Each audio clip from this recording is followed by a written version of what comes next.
Hello friends, সবাইকে আমার ভালোবাসা ভরা নমস্কার জানিয়ে শুরু করছি নীলিমা রেসিপির আরেকটি নতুন পর্ব। আজ আপনাদের সাথে শেয়ার করব ডাল মোচা। মুগ ডাল দিয়ে চিংড়ি ও মোচার এই রেসিপিটি স্বাদে যেমন রাজকীয়, গন্ধেও তেমন মন মাতানো। এইরকম ভিন্ন ধরনের রান্না খুব সহজেই বাড়িতে বসে তৈরি করে নেওয়ার জন্য সাবস্ক্রাইব করে নিন নীলিমাস রেসিপিস চ্যানেলটিকে। আর আমার সমস্ত রকম রান্নার আপডেট সবার আগে পাওয়ার জন্য বেল আইকনটা প্রেস করতে ভুলবেন না। ডাল মোচা বানানোর জন্য মোচা আমি কেটে ধুয়ে নিয়েছি, আর তার সাথে আলুগুলোকে ছোট ছোট করে ডুমো করে কেটে নিয়েছি। মোচার সাথে ধুয়ে রেখে দিয়েছি। এবার একটা প্রেসার কুকারে আলু মোচা দিয়ে জল দিয়ে 2টো সিটি মেরে নেব। এদিকে 1 কাপ মুগ ডাল ভেজে নেব ভালো করে।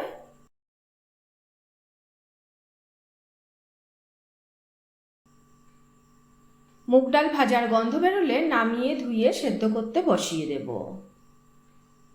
ডাল আমাদের সেদ্ধ হয়ে গেছে, দেখুন এই রকম বেশ গোটা গোটা থাকবে। এই অবস্থাতেই আমি নামিয়ে নেব ডালটা। এদিকে কড়াইতে 3 থেকে 4 চামচ সর্ষের তেল দিয়ে দেব। তেলটা গরম হলে 1/4 টিস্পুন জিরে, 2টো তেজপাতা, 2টো শুকনো লঙ্কা ও 1টা এলাচ, 2টো লবঙ্গ, 1টা দারচিনি স্টিক দিয়ে দেব। ফোড়নটা থেকে ভালো গন্ধ বেরোলে এবার এর মধ্যে একটা বড় সাইজের পেঁয়াজ কুচি দিয়ে দেব। ভালো করে পেঁয়াজটাকে ভেজে নেব।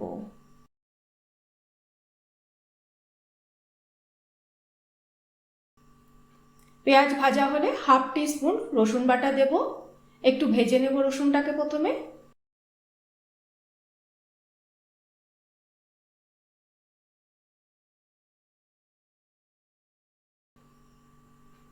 তারপরে এর মধ্যে 1/2 টিস্পুন আদা বাটা দেব। আবারও ভালো করে কষিয়ে নেব।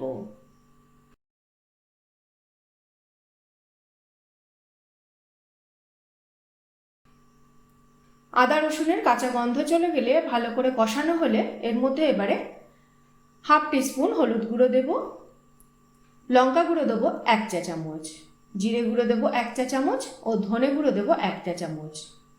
এবার এর মধ্যে অল্প করে একটু জল দেব, তা না হলে মশলা আমাদের পুড়ে যেতে পারে।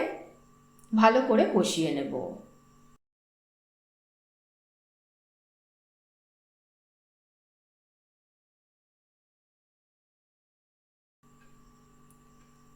মশলাটা ভালো করে কষানো হলে এবার এর মধ্যে 2টো টমেটো কুচি দিয়ে দেব।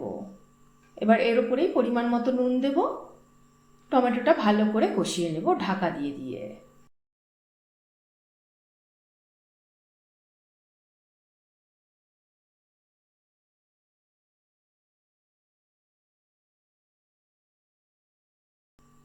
টমেটো গলে ভালো করে মজে তেল ছাড়তে শুরু করলে নুন হলুদ দিয়ে সাতলানো চিংড়ি মাছ দিয়ে দেব। আবারও একটু কষিয়ে নেব ভালো করে।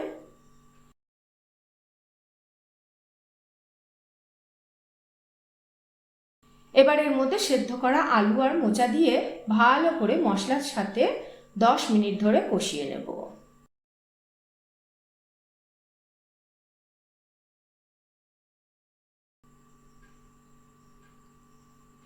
মোচাটা ভালো করে কষানো হয়ে গেছে, দেখুন। এবার এর মধ্যে 2 চামচ চিনি দিয়ে দেব। আবারও ভালো করে কষিয়ে নেব।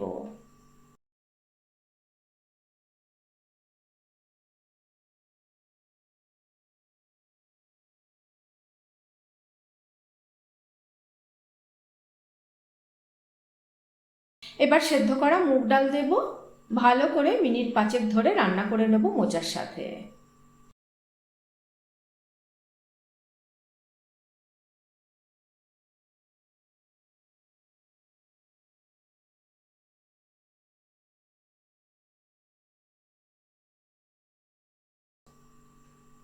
ডাল আর মোচা ভালো করে মজে গেছে। এবার এর মধ্যে 1 চা চামচ গরম মশলা গুঁড়ো ও 1 চামচ ঘি দিয়ে নেড়ে চেড়ে ভালো করে মিশিয়ে নেব।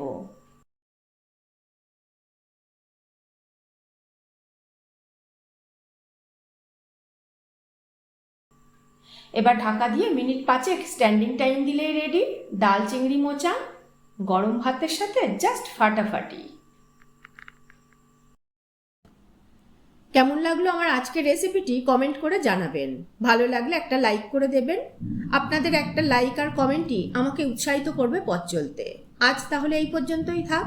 আবার হাজির হয়ে যাব নতুন কোনো রেসিপি নিয়ে, নতুন কোনো পর্বে। ভালো থাকবেন, সুস্থ থাকবেন সবাই।